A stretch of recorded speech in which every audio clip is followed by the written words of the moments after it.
Hey pessoal, hoje à noite vamos entrar sorrateiramente num castelo tão antigo que as paredes parecem cochichar.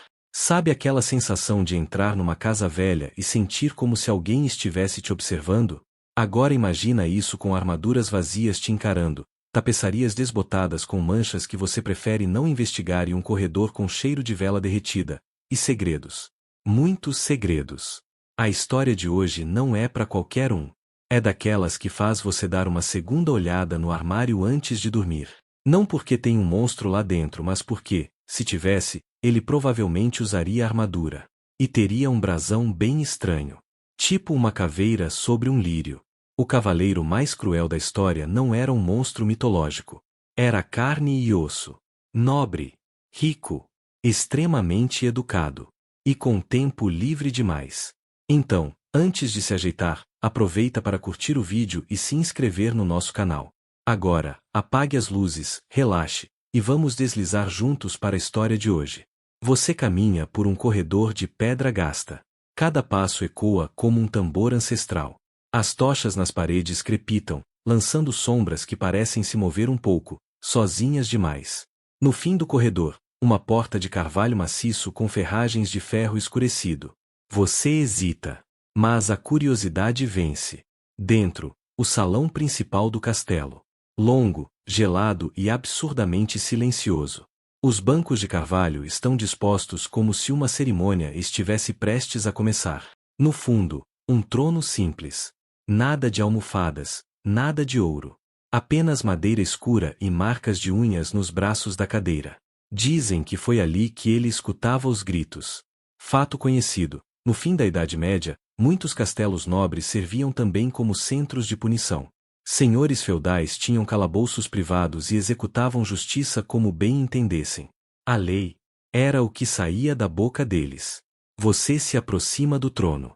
Atrás dele, uma tapeçaria enorme exibe o brasão da família, uma águia de olhos vazios cercada por uma coroa de espinhos. Ao lado, um pedestal com um livro aberto, mas as páginas foram arrancadas. Raspadas com faca. Um hábito comum entre nobres que queriam reescrever sua própria história. Mas o mais curioso está no chão. Perto da lareira, um círculo ligeiramente mais escuro no piso de pedra. Você se agacha. Toca. É madeira. Um alçapão. Tem uma argola de ferro, fria ao toque. Você puxa. O cheiro sobe de imediato. Mofo, sangue seco e um toque leve de lavanda. Aparentemente, ele se importava com fragrância ambiente. Degraus descem em espiral para um lugar onde a luz parece hesitar em entrar. Você desce. A cada degrau, o ar fica mais frio, mais espesso, até que o silêncio muda. Você não ouve vozes, mas sente uma vibração leve, como se as pedras carregassem lembranças. Há registros de castelos medievais com salas acústicas, desenhadas para que o senhor do castelo ouvisse tudo o que se passava nos corredores ou nos calabouços. Um tipo de vigilância arquitetônica muito antes das câmeras de segurança. Você chega ao fim da escada. A cela central é pequena. No centro, correntes presas ao chão. E marcas. Não de ferramentas, mas de unhas. Como se alguém tivesse tentado ficar. Não fugir. Ainda não se sabe se esse castelo em particular pertenceu mesmo ao cavaleiro em questão, ou se tudo faz parte de um esforço posterior para romantizar sua crueldade, como se ele fosse mais mito do que homem. Mas mesmo os mais céticos admitem, o padrão das atrocidades combina. Você caminha entre celas. Algumas têm inscrições riscadas nas paredes. Nomes. Datas. Frases incompletas, como, se alguém ler isto, não se esqueça. E a pedra termina aí. No fim do corredor, outra porta. Diferente. Decorada com ferro entalhado em espirais. Você empurra. É a sala das armaduras. Elas estão enfileiradas como sentinelas. Mas todas vazias. Uma delas, no entanto, tem algo em comum, manchas escuras no interior do elmo. E um leve cheiro de ferrugem. Você recua. É difícil dizer o que exatamente ele fazia ali. Alguns dizem que ele forjava suas próprias punições. Outros, que escrevia crônicas sobre seus prisioneiros com caligrafia meticulosa. Há quem afirme que ele mantinha um jardim de punições, onde testava novos métodos de dor, como quem cultiva rosas exóticas. Você nota uma estante de madeira. Entre livros de capa dura, um pequeno espelho. Antigo.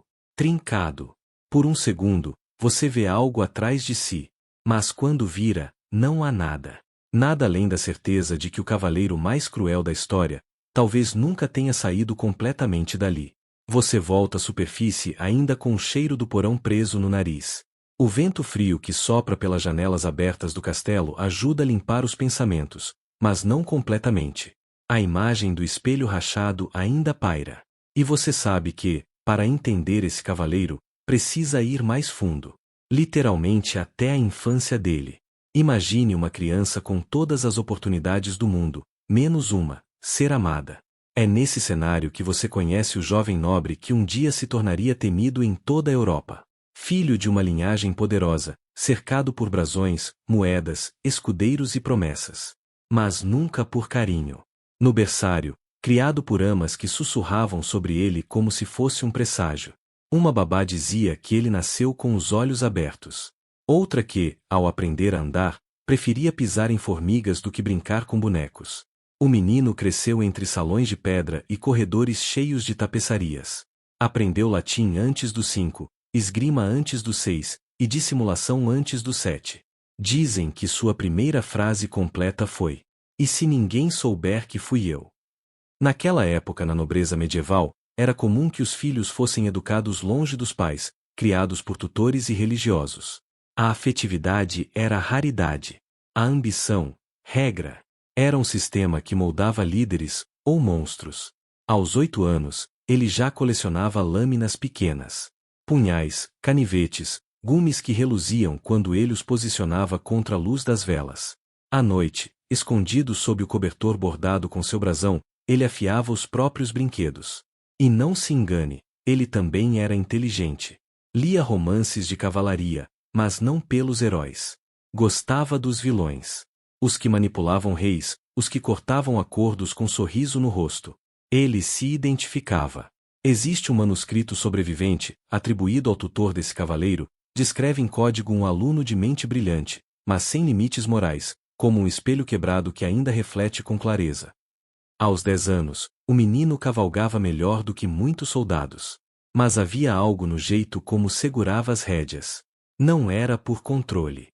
Era por prazer em ver o animal obedecer ao menor comando. Obediência o fascinava.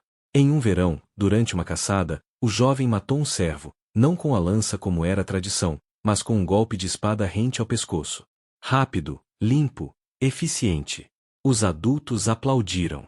O cervo nem teve tempo de sofrer. Ou talvez essa fosse a ideia. Você o vê agora, adolescente, cercado de professores. Um deles tenta ensinar retórica. O garoto interrompe. Debater é perda de tempo. Basta fazer o outro calar. Outro professor, um monge beneditino, tenta ensinar-lhe compaixão por meio de textos sagrados. O jovem ri. Diz: "Deus tem muitos servos. Mas eu prefiro ter súditos." Historiadores ainda discutem se essas falas atribuídas ao cavaleiro são reais ou fabricadas pelos seus inimigos após sua morte. Mas, de todo modo, elas sobreviveram. E ajudaram a construir o mito, ou o pesadelo, que ele se tornou. Você volta a visualizar aquele castelo. Agora como era no tempo em que ele era apenas um menino. Os corredores mais claros, com tapeçarias ainda novas. O salão de armas ainda organizado. E ele ali, pequeno, caminhando entre armaduras como quem escolhe um futuro. Dizem que, aos 13 anos, ele pediu que construíssem um quarto secreto dentro de seu quarto. Um espaço onde ninguém pudesse entrar sem sua permissão. O pedido foi atendido. E ninguém sabe até hoje o que foi guardado ali.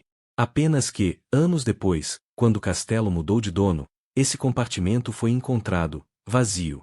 Mas com as paredes riscadas com símbolos estranhos, meio apagados, como se o próprio tempo quisesse esquecê-los. Você se pergunta: o que nasce primeiro? A maldade ou a negligência? O menino se tornou cruel porque era rico demais, sozinho demais, mimado demais? Ou já havia algo nele desde o início? A única certeza é que, mesmo criança, ele já não se comportava como os outros. Onde um via a oportunidade, ele via controle. Onde um via a brincadeira, ele via vantagem. Onde um via o medo, ele via poder. E isso foi só o começo. Você está numa floresta úmida, o chão coberto de folhas mortas e raízes que se enrolam como serpentes sob os seus pés. A neblina. Daquelas espessas, que abafam o som e fazem tudo parecer um sonho, ou um aviso. É aqui que ele vai cometer sua primeira missão. Aquela que, em vez de o transformar em cavaleiro, o transforma em lenda. Ele tem 16 anos. O rosto ainda jovem, mas os olhos já endurecidos como ferro forjado. O pai o envia com um pequeno grupo de soldados para pacificar uma aldeia que se recusa a pagar imposto. Normalmente, isso envolveria ameaças, talvez um confisco. Mas o jovem decide fazer diferente. Ele ordena que o grupo espere na mata enquanto ele entra sozinho. A aldeia é simples, cabanas de madeira, hortas pequenas, roupas penduradas ao vento. Crianças brincam com pedaços de osso como se fossem bonecos. Um velho toca flauta no degrau de casa. Você sente a paz do lugar, como se o tempo tivesse esquecido esse canto. E então ele chega. Jovens nobres medievais eram muitas vezes treinados em expedições de campo para aprender liderança militar. Era prática comum usar vilas menores como teste de autoridade. Nem sempre com consentimento ou retorno. Ele exige que todos se reúnam na praça central. Ninguém ousa dizer não. Ele sobe em uma carroça virada e começa a discursar. Fala de ordem, de honra, de dever ao rei. Mas você percebe, ele está se divertindo. Como se cada palavra fosse um ensaio para algo maior. Então ele aponta. Escolhe 3 moradores aleatoriamente. Um homem velho, uma mulher grávida e uma criança. E diz: esses 3 pagarão a dívida de vocês com o silêncio. Os soldados, ainda escondidos, hesitam. Mas ele não. Ele mesmo executa os 3, ali, diante da aldeia inteira. Sem gritar. Sem hesitar. Depois limpa a espada na roupa de um dos mortos e diz: agora, os impostos virão com gosto. A aldeia nunca mais se rebelou. Um monge que vivia nos arredores registrou em seu diário que um jovem fidalgo passou por aqui, como se fosse um anjo da morte usando seda. Você agora está numa tenda de campanha dias depois, onde o pai do cavaleiro recebe relatos. Um conselheiro hesita ao contar a história. Mas o pai não pisca. Só diz: ele está pronto. Você sente um arrepio. Ele recebe sua espada oficial logo depois. Forjada com prata escurecida, empunhadura de couro azul petróleo e um brasão cravado no pomo. O brasão da família, mas com um acréscimo. Um pequeno crânio dourado entre as garras da águia. Será que se esse brasão alterado existiu mesmo ou foi invenção dos camponeses aterrorizados? O que se sabe é que manuscritos da época já descreviam o jovem como um espírito de guerra em forma de homem. Você o vê no salão do castelo, alguns dias depois, exibindo a espada aos criados como quem mostra um brinquedo novo. Ele não conta o que fez na aldeia. Mas não precisa. Basta o jeito como sorri. Durante o jantar, a mãe tenta puxar conversa. E como foi sua missão, querido? Ele responde: curta e eficaz. A mesa ri. Mas você nota que ninguém o encara por mais de 3 segundos. Você observa seu quarto à noite. Ele não dorme. Está em pé, diante do espelho rachado. Sussurra algo. Depois tira a espada da bainha, a limpa novamente, embora já esteja brilhando. Você entende que não é limpeza. É ritual. Na manhã seguinte, os criados encontram a ponta da espada cravada no centro da mesa do salão, com um bilhete. Quem obedece não precisa sangrar. Essa frase seria repetida por décadas em campos de batalha, prisões, e até entre nobres aliados dele. Você sente que algo foi inaugurado ali. Uma nova forma de liderança. Baseada não em respeito, mas em antecipação do medo. Onde cada gesto tem propósito. Cada silêncio, um recado. Ao final da noite, ele cavalga sozinho pela floresta, de volta à aldeia. Observa de longe. Nenhum som. Nenhuma luz. Um lugar apagado do mapa sem queimar uma única casa. E ele sorri. Você se pergunta: o que é mais perigoso, a crueldade impulsiva ou a calculada? Com ele, você está prestes a descobrir. Você acorda dentro da biblioteca da ala leste do castelo. As janelas são estreitas, e a luz da manhã entra como uma lâmina suave, recortando a poeira flutuante no ar. Mas o que mais chama atenção aqui não são os livros, é o silêncio. Um silêncio tão denso que parece observar você de volta. Ele passa horas aqui, sozinho. O jovem cavaleiro lê como se quisesse devorar o mundo. Não os clássicos de honra e bravura, esses ele descarta como histórias de crianças esperançosas.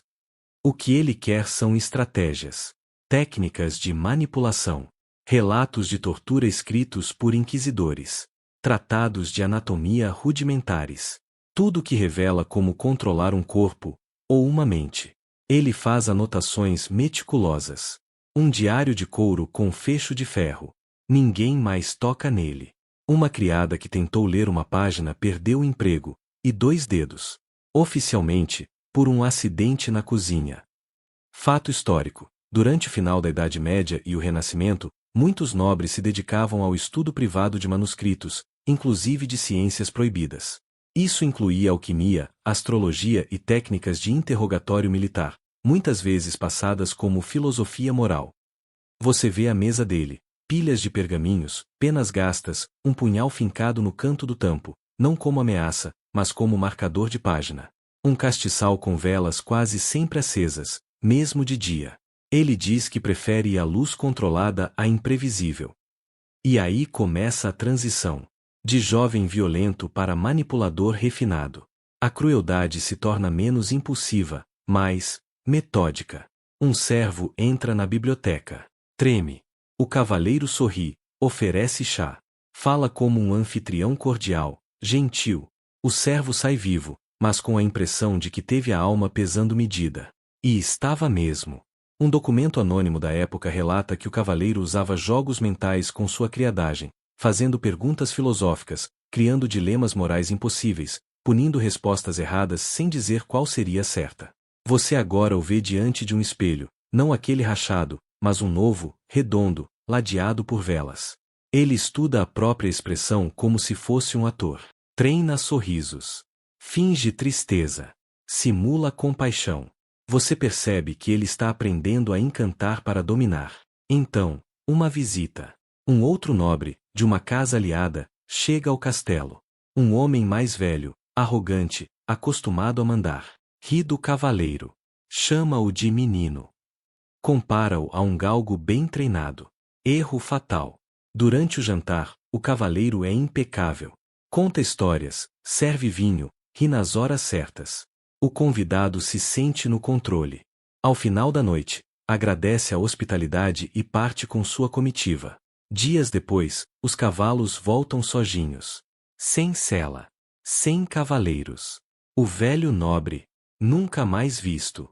Mas uma carta escrita com sua caligrafia aparece misteriosamente na corte, confessando crimes contra o rei e renunciando a todos os seus títulos. Assinada. Selada. Com perfeição. Mas o efeito foi imediato. Ninguém mais ousou chamar o jovem cavaleiro de menino. Você observa agora o conselho do castelo. Os cavaleiros mais velhos sentam tensos, tentando manter a dignidade. O cavaleiro jovem anda entre eles com passos leves, como se flutuasse. Faz perguntas. Ri baixo. Distribui ordens como elogios. Mas cada um sabe, dizer não não é uma opção. É nesse momento que ele recebe seu primeiro título real. O rei, de longe, manda uma carta nomeando o Guardião do Norte.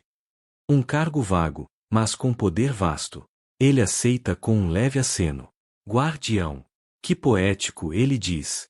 Mas o que guardo não é a terra. É o medo. Você sente um arrepio. A ascensão dele não foi por glória em campo de batalha. Foi pelo silêncio que fazia ecoar nas muralhas inimigas. Pela forma como os rivais recuavam sem que ele precisasse desenhar a espada. Ele não precisava vencer guerras. Ele fazia elas se renderem. Naquela noite, ele escreve algo no diário. Uma frase só. O corpo sangra. A mente obedece. Aos olhos dos outros, ele ainda é apenas um jovem nobre, promissor, disciplinado. Mas você, que já desceu ao sapão, viu os olhos dele no espelho, ouviu o som que as pedras guardam, você sabe. A crueldade dele está se polindo. E quanto mais brilha, mais perigosa se torna. Você desperta com o som abafado de tambores. Mas não são tambores de guerra, São os tambores do entretenimento. Hoje é dia de festa no castelo. As bandeiras foram hasteadas, os salões limpos, e o vinho.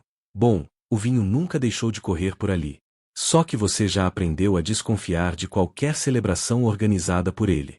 O jovem cavaleiro, agora com pouco mais de 20, caminha pelo salão com a leveza de um mestre de cerimônias. Seu sorriso é afiado como sua lâmina. Ele cumprimenta convidados, oferece taças, elogia roupas.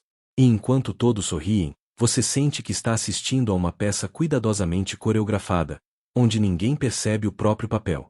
Os banquetes que ele organiza são lendários. Não pelos pratos, embora sejam luxuosos, mas pelas atrações. Ele sempre traz algo novo. Um filósofo para debater com os convidados. Um acrobata mudo. Uma mulher que canta em 3 línguas. Um cão adestrado que salta entre taças sem derrubá-las. Todos se encantam. Todos esquecem onde estão. E é exatamente isso que ele quer. Nobres do fim da Idade Média usavam festas e caçadas como ferramentas políticas. Era uma forma de testar alianças, observar fraquezas e, claro, humilhar adversários de forma socialmente aceitável. Você vê agora um convidado embriagado tropeçar nas escadas. O salão ri. O cavaleiro se aproxima, gentilmente ajuda o homem a se levantar, chama-o de meu caro. Em seguida, dá um sinal quase imperceptível para um criado. Horas depois, o tal convidado acorda em sua carruagem, sem a bolsa de moedas, e sem memória das 2 últimas horas da festa. Isso se repete. Com frequência. Você desce até os bastidores do salão. A cozinha trabalha em ritmo frenético, e o cheiro de carne assada se mistura ao aroma adocicado de vinho fervido com canela. No canto, um homem anota nomes. Sim, nomes. É um dos escribas do cavaleiro. Anota cada frase embriagada, cada riso alto demais, cada olhar furtivo. Tudo registrado. Para fins futuros.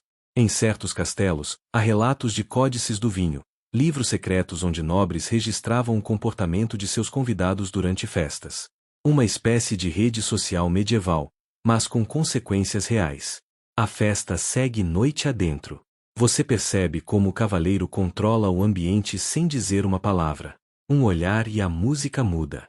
Um gesto e as velas são apagadas, deixando o salão com luz apenas da lareira. Os convidados riem, acham teatral. Você sabe que é mais do que isso.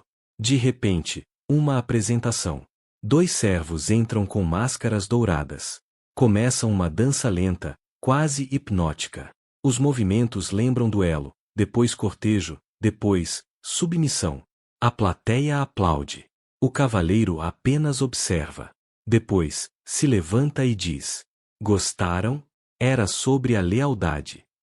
E então, como quem muda de assunto, ele propõe um jogo, verdade ou castigo.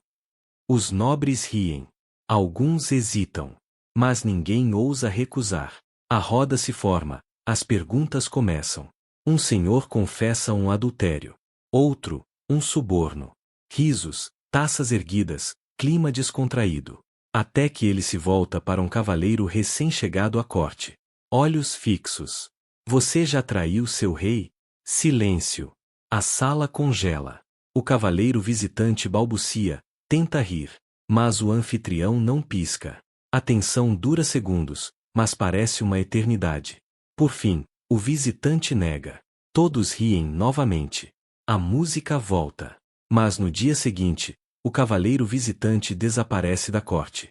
Ainda se discutem se esses desaparecimentos eram causados por assassinatos diretos, exílio forçado ou chantagem bem-sucedida.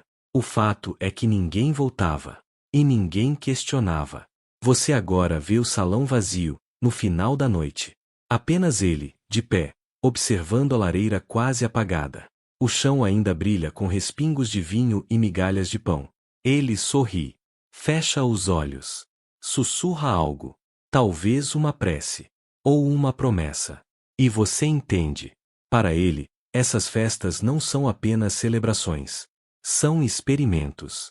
Pequenas encenações onde ele mede o medo, testa a vaidade, empurra os limites da obediência.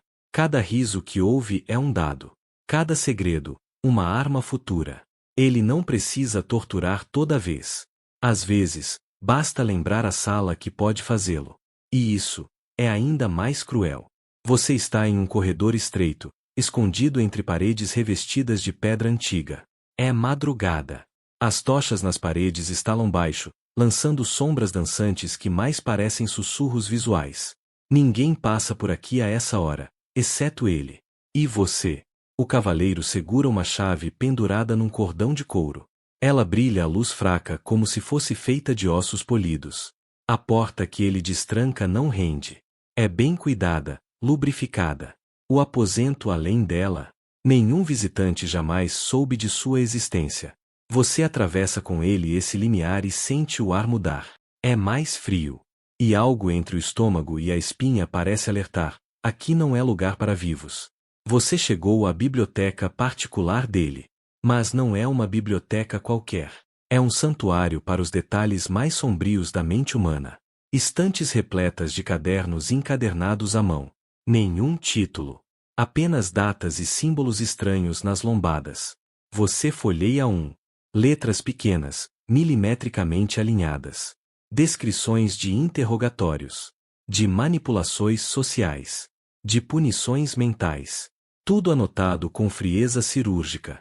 Muitos senhores feudais mantinham arquivos secretos, coleções de cartas, documentos, e até confissões forjadas, para manter controle político. Mas raros são os relatos de acervos dedicados exclusivamente à perversidade pessoal. O cavaleiro não escrevia para o mundo. Escrevia para si. Como se cada linha o tornasse mais afiado, mais limpo, mais eficiente. Ele até desenhava pequenas ilustrações nas margens dos cadernos, mostrando posturas de submissão, expressões de medo, efeitos do sono interrompido por semanas. Você vê uma mesa baixa com frascos. Dentro deles, líquidos de cores diversas, acompanhados por rótulos em latim. Calmantes. Venenos. Estimulantes. Ele os testava não nos inimigos, mas nos criados. Às vezes com aviso. Às vezes não. Entre os frascos há um recipiente de madeira com inscrições em francês arcaico. Dentro, uma colher pequena e um pó escuro. Historiadores que investigaram as ruínas séculos depois especulam que era uma mistura de tabaco com resina de mirra, usada para induzir estados alterados e visões. Na parede do fundo há um mural. Feito por ele mesmo. Não é pintura, é um mosaico construído com peças de vidro colorido e pequenos espelhos. Formam a imagem de uma figura encapuzada, com um livro numa mão e uma faca na outra. A legenda, em ouro. Conhecimento serve melhor quando assusta. Você pensa que essa sala seria prova suficiente para prendê-lo. Mas ninguém jamais entrou aqui sem sua permissão. E os que entraram, não saíram lembrando. Ele aparece do seu lado. Como sempre, sem fazer som. E começa a narrar, como quem lê um diário íntimo. Esse experimento aqui, foi com som constante. Gotas d'água caindo num prato de ferro. Senhoras. O criado pediu perdão ao próprio reflexo. Ele ri. Você não. Não se sabe se houve uma rede inteira de criados e visitantes usados como cobaias por anos. As versões variam. Mas o número de desaparecidos registrados em torno do castelo só cresce. Em um canto da sala há uma poltrona baixa, quase um trono infantil. Você nota que o estofado é forrado com tecido que parece familiar. Ao tocar, percebe que é couro. Não sabe de que tipo. Não quer saber. Sobre a mesa, há uma lista. Nomes. Vários riscados com tinta vermelha. Outros com um círculo ao lado. E um ou dois com uma caveira desenhada. Você procura o seu. Felizmente, não está lá. Ainda. A última prateleira guarda um livro diferente. Grossas páginas negras, escritas com tinta prateada. Nele, o cavaleiro escreve não o que fez, mas o que deseja fazer. Um plano. Um futuro. Uma ideia de mundo onde a dor é pedagógica e o medo, ferramenta de ensino. Ele chama esse livro de Evangelho da Obediência. Você precisa sair.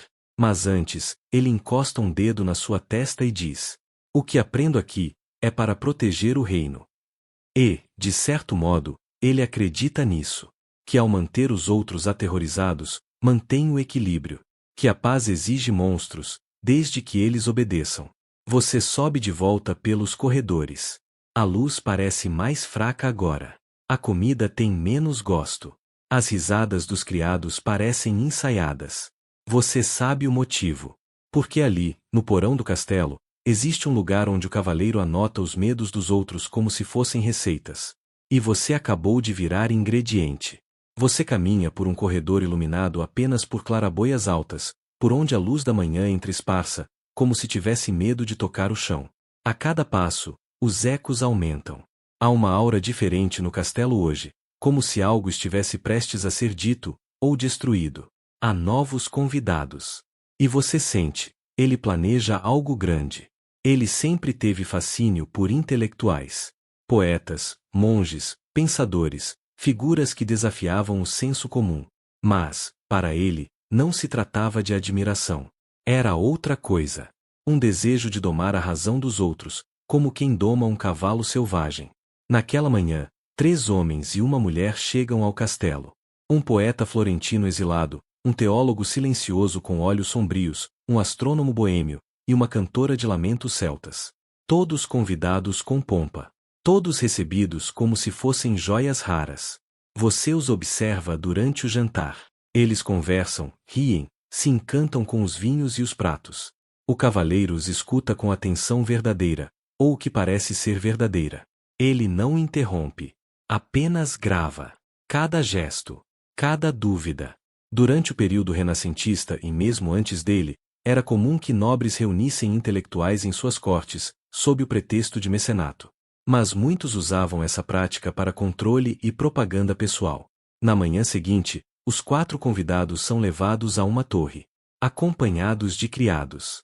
Cada um em uma sala separada, mas com a mesma vista, o vale nublado, a floresta espessa. O cavaleiro os visita individualmente. Com o poeta, discute o conceito de medo como linguagem. Com o teólogo, debate o silêncio de Deus diante da dor.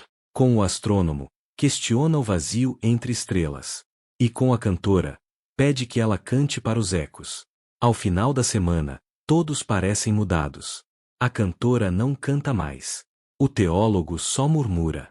O astrônomo escreve compulsivamente, enchendo pergaminhos com fórmulas que não fazem sentido. O poeta desapareceu. Oficialmente, fugiu ao entardecer. Há relatos de uma carta apócrifa escrita por o que se crê ser esse poeta, encontrada no mosteiro séculos depois. Dizia: neste castelo, até a beleza sangra. Você o vê, à noite, relendo os pergaminhos deixados pelo astrônomo. Ri de um verso solto anotado na margem. O céu observa, mas não responde. Ele comenta consigo mesmo. Nem o céu ousa me interromper. Depois, desce até as celas, onde o teólogo está sentado, em silêncio. O cavaleiro entra, senta-se ao lado e pergunta: você acha que o sofrimento é um teste? O homem não responde. Só fecha os olhos. Eu também, diz o cavaleiro. Mas às vezes, o teste é para quem observa. Historiadores ainda discutem se essas visitas intelectuais realmente ocorreram com frequência ou se são frutos de lendas posteriores. Alguns acreditam que os relatos foram exagerados para pintar o cavaleiro como um demônio culto. Outros afirmam que existem registros de manuscritos perdidos, redigidos sob coerção. Você está agora em uma sala onde o cavaleiro reúne seus criados mais próximos. Ele recita versos do poeta desaparecido e pede que escolham um favorito. Quem hesita ou erra, é dispensado. De forma permanente. Mais tarde, ele compõe uma carta em nome do teólogo, recomendando o castelo como refúgio de contemplação divina. A assinatura, impecável. A cera, do selo original, preservado com gelo. O conteúdo, uma mentira, mas belíssima. Você começa a entender. Para ele, o intelecto é outro campo de batalha. Não basta conquistar corpos, é preciso quebrar convicções.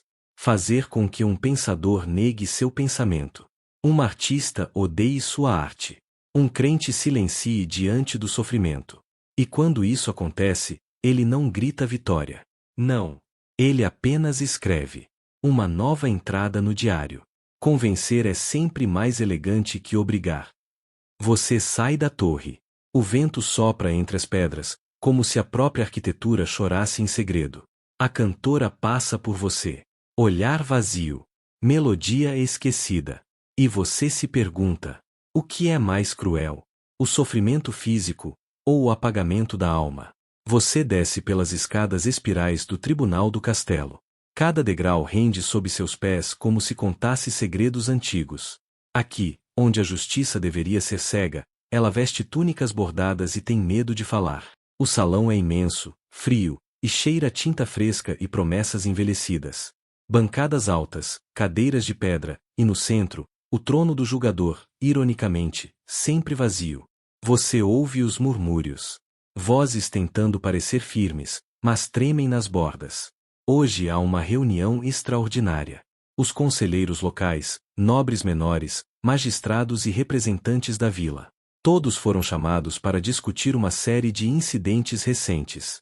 Incidentes que têm o mesmo nome por trás. Você já sabe qual. Ele entra atrasado, claro. Sempre deixa o poder se apresentar antes. Seu passo é leve, quase preguiçoso, mas seus olhos não piscam. Anda entre os assentos como quem inspeciona estátuas. E todos se curvam. Não porque é protocolo, mas porque seus joelhos preferem sobreviver. A pauta da reunião é clara. Há acusações. Pessoas desaparecidas. Sinais de tortura. Documentos falsificados. Supostos acidentes frequentes demais. Mas ninguém se levanta. Ninguém diz seu nome em voz alta. Historicamente, nos tribunais do final da Idade Média, os nobres de alto escalão eram, muitas vezes, julgados por conselhos internos, compostos por seus iguais ou vassalos, o que tornava punições quase impossíveis sem pressão real da coroa. Você vê um dos magistrados suar enquanto lê os relatos. Ele engasga em certas frases. Desaparecimento do filho do mercador, relatos de gritos nos subterrâneos, um criado encontrado com a língua cortada. A sala não reage. É como se todos tivessem aprendido a congelar a moral em troca de manter a cabeça sobre os ombros. O cavaleiro apenas escuta. Braços cruzados. Um leve sorriso. Como quem assiste a uma peça de teatro escrita por um autor medíocre. Quando o silêncio se instala, ele se levanta. Anda lentamente até o centro. Pede para falar. Senhores, diz ele. Quantas vezes justiça foi usada como pretexto para a fraqueza? As palavras ecoam. Ele continua. Fala de disciplina. De ordem. De como o medo é necessário quando os tempos são incertos. Menciona que o castelo prosperou. Que o povo está alimentado. Que as muralhas estão seguras. E, claro, que os preços disso não são nada comparados ao caos da liberdade total. Há registros de nobres que usavam discursos filosóficos, inspirados por Platão ou Agostinho, para justificar medidas brutais. Um deles chegou a escrever que o chicote é mais eficaz que a prece na manutenção da paz. O conselho ouve. Alguns balançam a cabeça em aprovação. Outros apenas baixam os olhos. E então, num ato simbólico, o juiz supremo ergue um pergaminho, nenhuma evidência suficiente para processo formal. Bate o martelo. A reunião é encerrada. A verdade engavetada. Você observa o cavaleiro recolhendo os papéis que foram apresentados contra ele. Como se fossem elogios. Guarda-os em uma pasta de couro marcada com uma caveira. Antes de sair, se vira e diz: continuem me observando. Isso me diverte. Alguns acreditam que foi uma dramatização escrita por um rival político. Outros apontam que diversos membros do conselho renunciaram nos meses seguintes, e nunca mais foram vistos em público. Você agora caminha pelos corredores laterais, onde os criados cochicham. Dizem que o cavaleiro decorou os trechos mais severos do Código Penal. Que ele os recita de cor antes de cada punição. Que ele sabe exatamente até onde pode ir sem ser tecnicamente culpado. E você começa a entender, ele não venceu o tribunal, ele o domesticou. Transformou a justiça em mais um espetáculo. Um ritual onde os acusadores se autossilenciam, e a plateia aprende a não aplaudir alto demais. Naquela noite, você passa pela biblioteca e o vê escrevendo. Uma nova entrada no diário. A lei é um jogo. E eu leio as regras melhor. Você não sabe mais o que é mais perigoso, a espada em suas mãos ou a caneta. Você acorda com o som alegre de sinos. Não os do castelo, esses soam como aviso. Mas os da vila, Ao pé da colina. Crianças correm pelas ruas de terra batida, donas de casa arrumam flores nas janelas, e um jovem padre organiza uma fila para distribuir pão fresco. Há algo de estranho nesse cenário. Está tudo normal demais. Você desce até lá. A vila parece renovada. Um orfanato novo foi construído, feito de pedra clara com vitrais coloridos. Ao lado, uma escola onde os meninos copiam letras em tábuas de ardósia e as meninas aprendem música com uma senhora de tranças brancas. Todos sorriem. Todos agradecem ao protetor. O nome dele está em tudo, nas placas, nas doações, até nas orações. Há um mural pintado em azul petróleo com sua imagem, não de armadura, mas com túnica simples, segurando o braço de uma criança e sorrindo para o horizonte. Você percebe a contradição. O mesmo homem que transforma silêncio em punição, agora é adorado como santo. Os nobres medievais costumavam criar obras públicas não apenas por altruísmo, mas como forma de controle social e propaganda pessoal. Caridade era uma estratégia política eficaz. A população canta louvores a ele. Dizem que graças ao cavaleiro há colheitas mais fartas, menos bandidos nas estradas e crianças dormindo aquecidas. E sim, em parte é verdade. A paz existe, mas é a paz que nasce do medo. Você visita o orfanato. As crianças usam uniformes impecáveis, sorriem com frequência, mas falam pouco. Cada frase parece decorada. A diretora, uma mulher rígida de olhos de vidro, explica orgulhosamente. Aqui ensinamos a disciplina antes do amor. Na biblioteca infantil, encontra uma estante chamada O Código da Virtude. Livros escritos pelo próprio cavaleiro, lições morais simples, com finais sempre obedientes. Exemplo: o menino que fugiu da fila termina com o garoto pedindo desculpas ao sino da torre. Estudiosos encontraram séculos depois um desses livros com anotações estranhas nas margens. Crianças haviam desenhado grades sobre as ilustrações. Pequenas grades.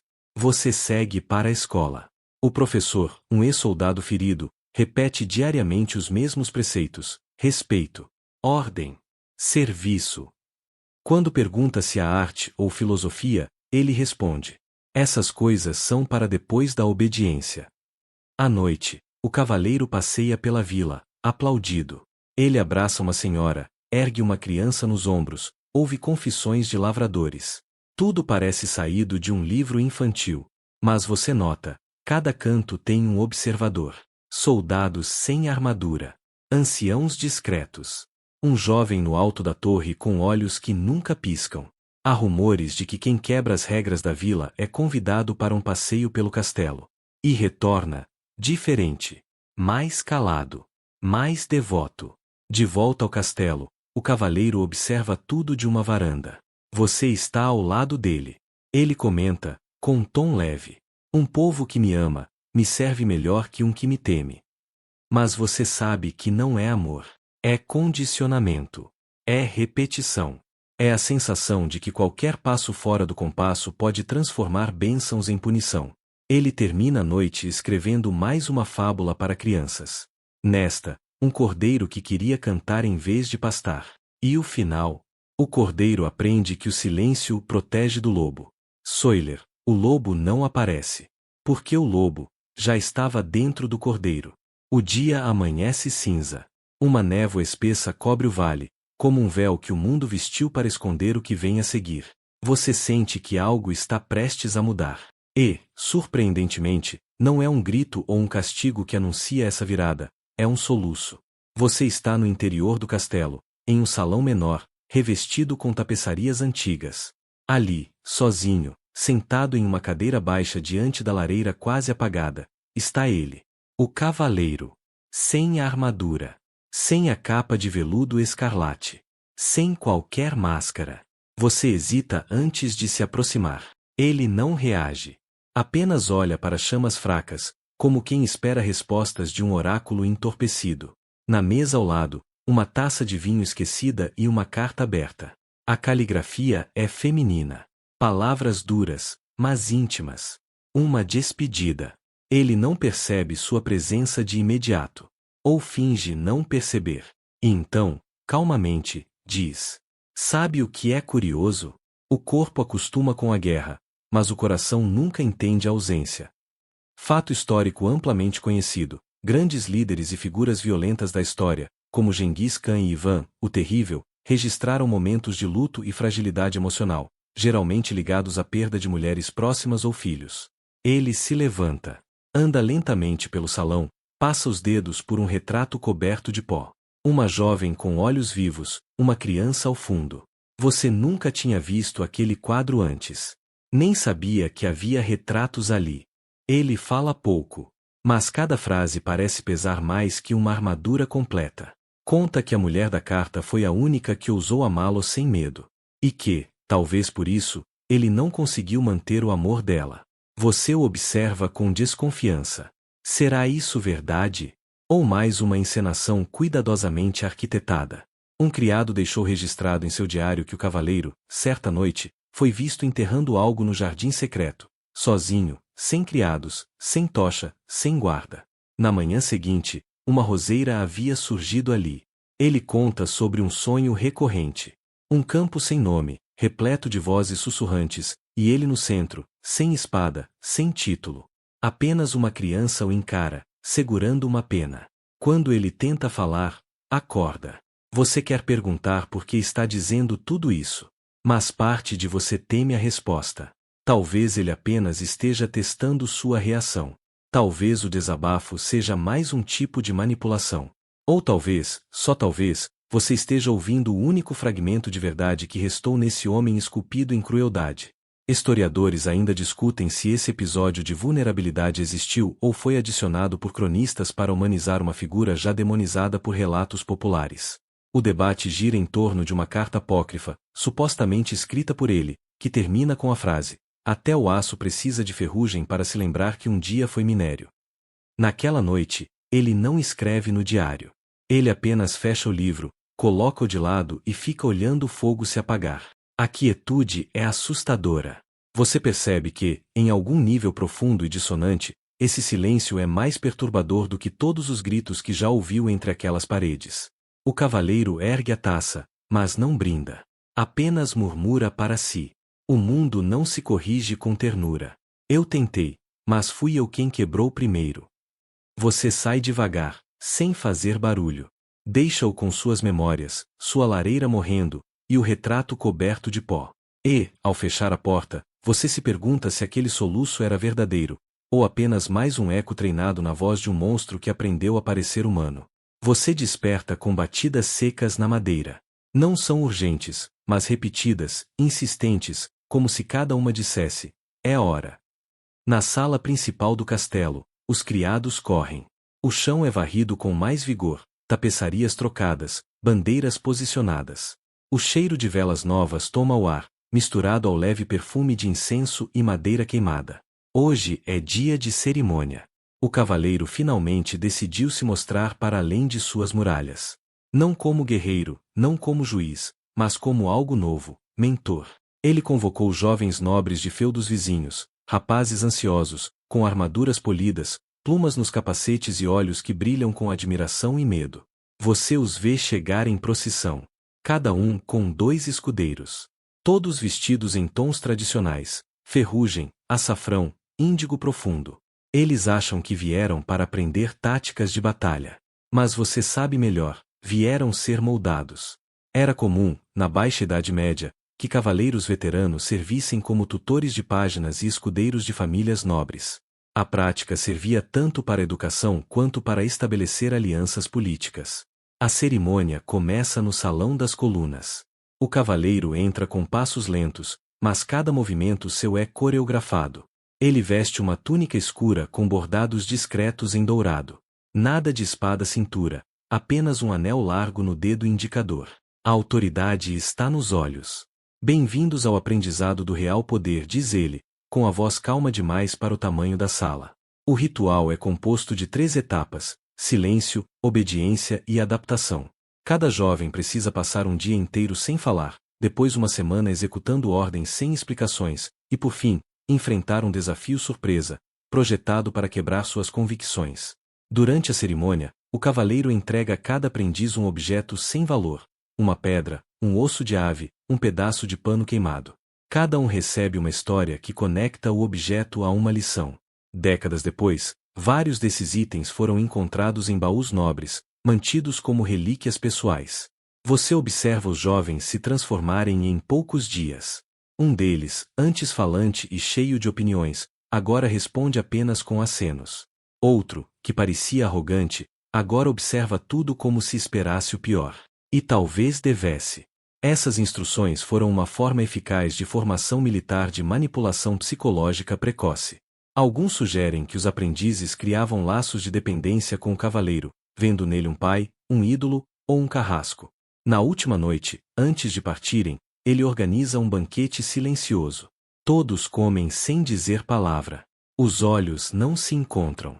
O som de talheres parece ensaio de marcha. No centro da mesa, uma vela gigante, feita com cera de 5 castiçais derretidos por erro, segundo ele. Mas você nota, é o mesmo candelabro usado na biblioteca. O cavaleiro ergue a taça. Que cada um de vocês leve minha ausência como guia. Eu não estarei ao lado, estarei dentro da escolha que fizerem.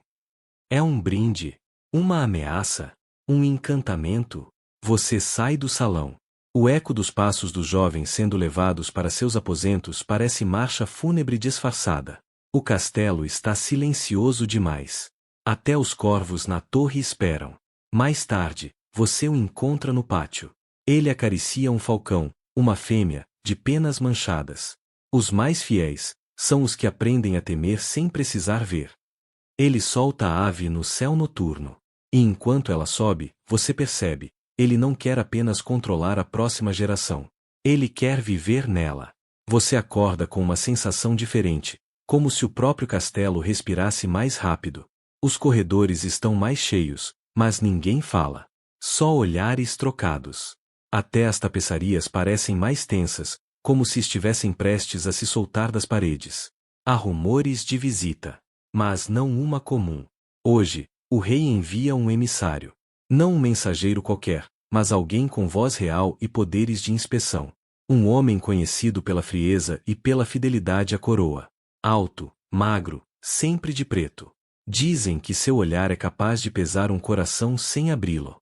Você o vê chegar em uma carruagem simples, ladeado por 2 soldados que carregam mais penas que espadas.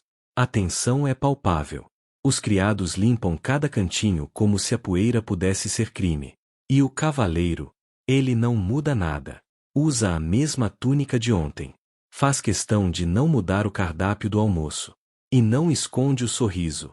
O que é mais divertido que ser observado por quem finge estar no controle? A monarquia francesa, especialmente durante o século XV, utilizava emissários para manter controle indireto sobre nobres influentes. Muitos desses representantes agiam mais como espiões do que como diplomatas. O encontro é agendado na sala circular, sem janelas.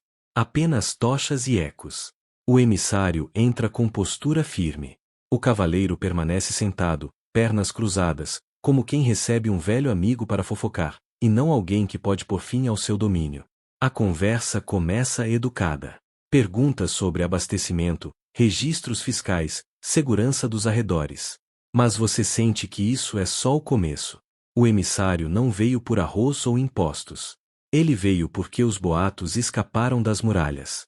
E então, ele pergunta: e quanto aos desaparecimentos? O silêncio que se instala tem o peso de uma laje. O cavaleiro sorri, pega um cálice e diz, calmamente: o que se perde, nem sempre desaparece. Às vezes, se transforma. Há registros de que esse mesmo emissário costumava carregar consigo uma moeda perfurada. Diziam que ele a usava para tampar um olho e ver melhor as mentiras alheias. Ninguém sabe se era ritual ou ironia. A inspeção continua durante 2 dias. O emissário visita os porões, a torre, o orfanato, a escola, os campos ao redor. Fala com camponeses, criados, soldados. Mas as respostas são sempre as mesmas: elogios contidos, elogios ensaiados, elogios demais.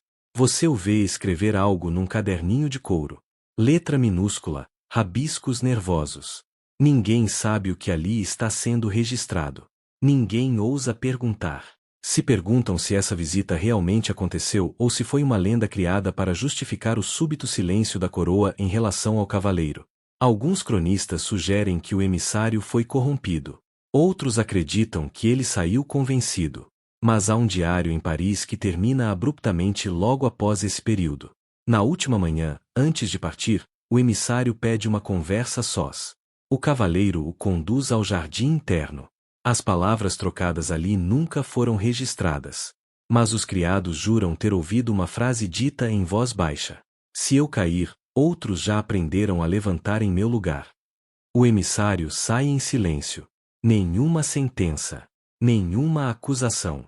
Só olhos fixos no chão. Você percebe que, de alguma forma, ele também foi tocado. Ou dobrado. E naquela noite, o cavaleiro ergue uma nova taça.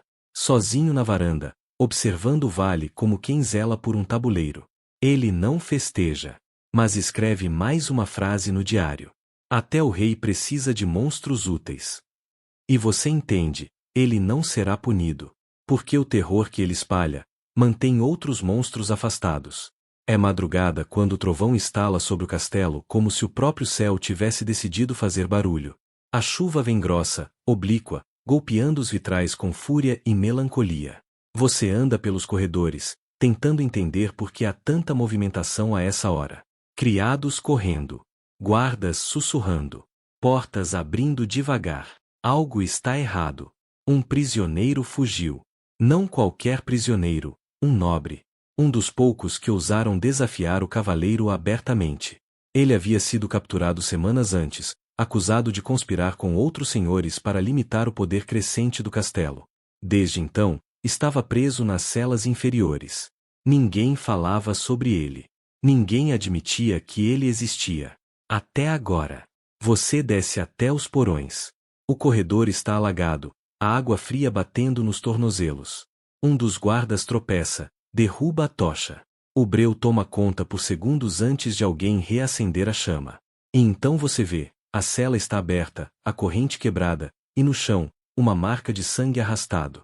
O cavaleiro chega logo em seguida. Não parece alarmado, nem irritado. Apenas curioso. Como quem esperava algo assim. Ele observa as marcas no chão e diz: até os ratos, às vezes, aprendem a cavar túneis.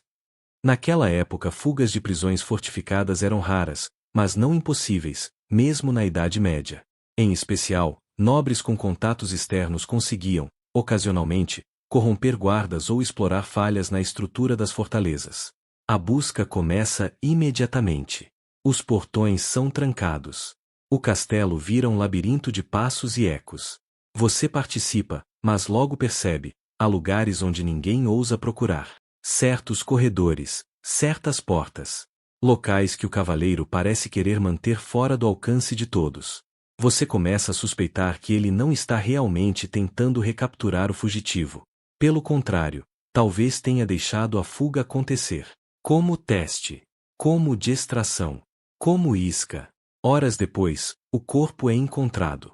Não fora dos muros, mas dentro. No antigo salão da cripta, onde só a luz das velas se atreve a entrar. O corpo está intacto, mas os olhos estão abertos demais. E entre os dedos há uma pena preta. Não se sabe se é de corvo ou falcão. No canto da cripta, esculpido de forma quase invisível, há um símbolo, 2 círculos entrelaçados, cortados por uma linha vertical. Arqueólogos ainda discutem se era um selo familiar ou um código secreto.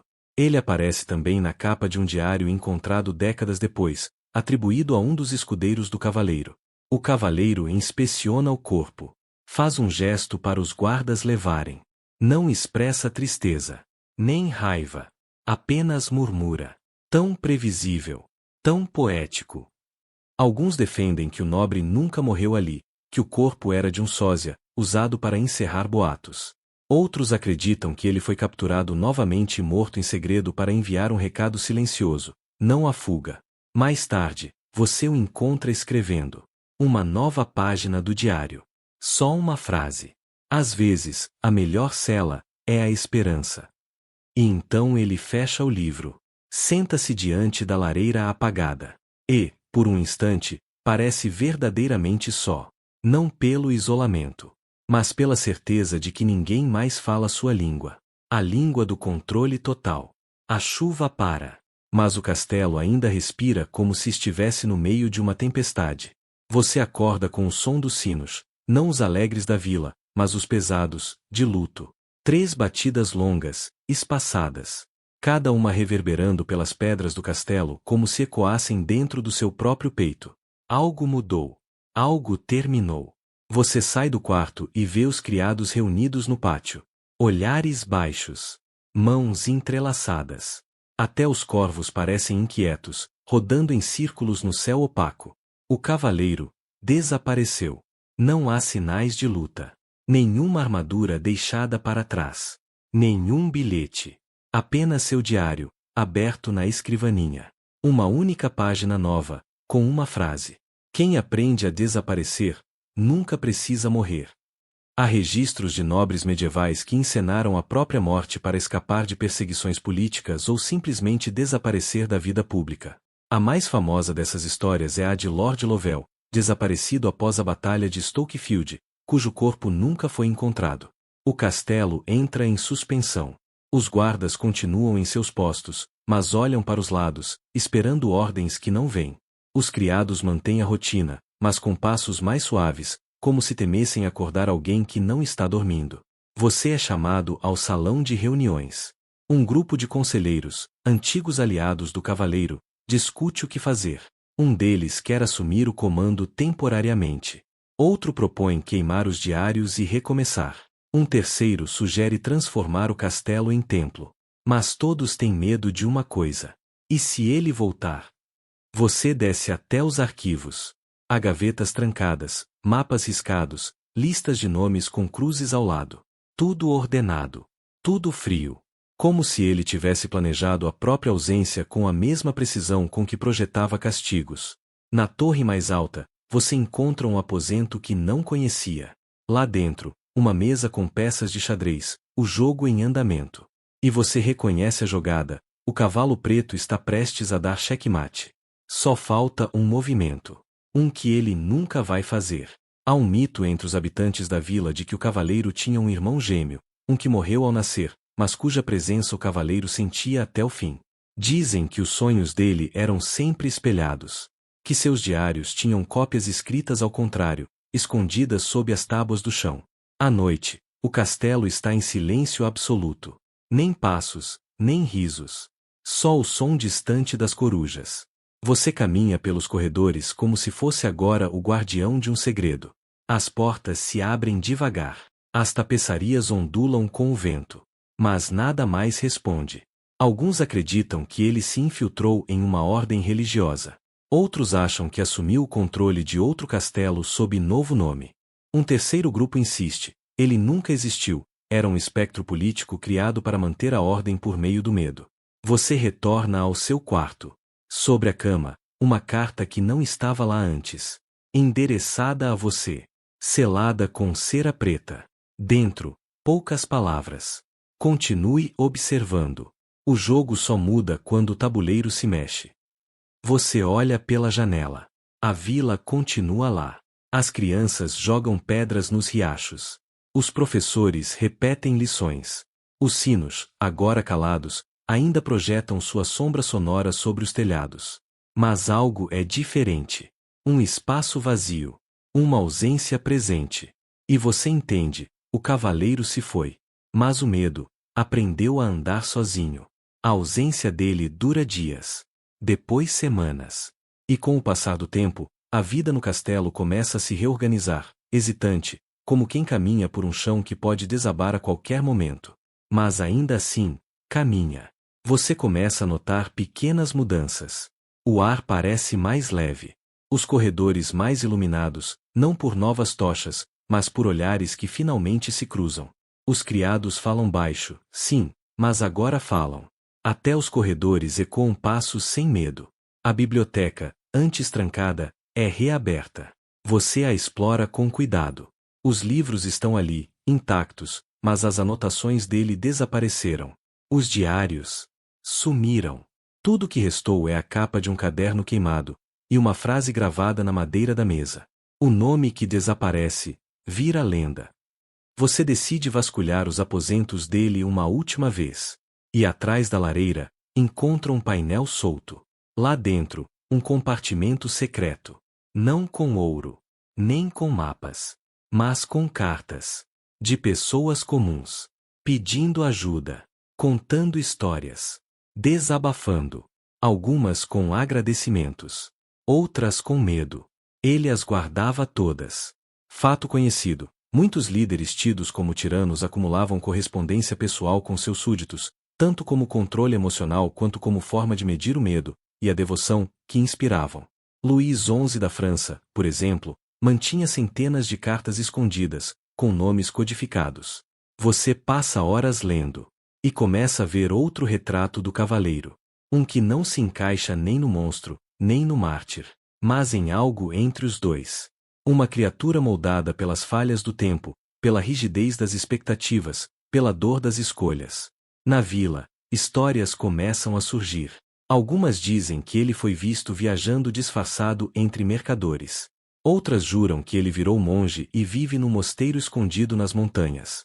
Há até quem diga que ele foi visto a Leimar, negociando com piratas.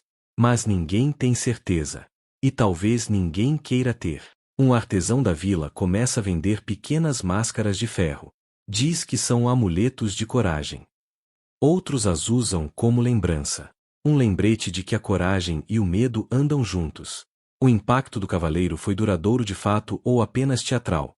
Alguns afirmam que seus métodos de controle influenciaram táticas de liderança por séculos. Outros o veem como um espetáculo isolado, assustador, sim, mas estéril. Há até uma teoria de que ele inspirou peças de teatro anônimas, sátiras camufladas em tragédias. Você caminha até os jardins. O sol se põe lento, pintando as pedras com tons de cobre. As roseiras cresceram. Aquela planta solitária, a que ele teria enterrado sozinho, agora floresce em silêncio, espalhando perfume discreto. Você se senta no banco onde ele costumava meditar. O mundo parece mais quieto, mas não vazio. Você percebe que o castelo não pertencia a ele. E nem ele pertencia ao castelo. Era apenas uma estação de passagem. Uma peça num tabuleiro maior. O céu escurece. E, antes de se levantar, você olha para o horizonte e sussurra, sem saber por quê. Se estiver aí, espero que esteja em paz. Então, caminha de volta.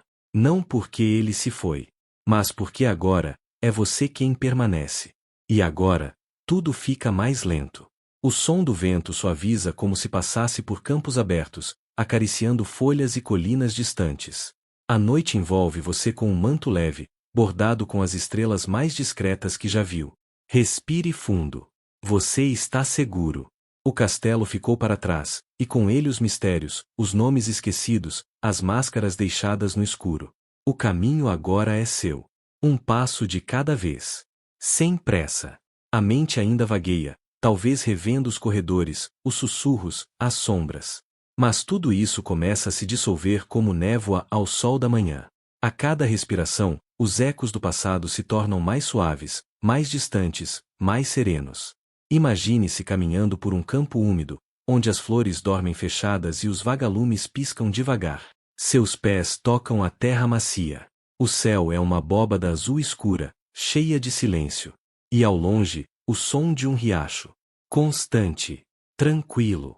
Você se senta à beira dessa água, e ali fica. De olhos fechados, ouvindo apenas o mundo que respira devagar ao seu redor. Não há pressa. Nem perguntas. Só presença. A história termina, mas o descanso continua. Você pode voltar aqui sempre que quiser. Nesse lugar onde até os cavaleiros mais cruéis aprendem a dormir em paz. Bons sonhos.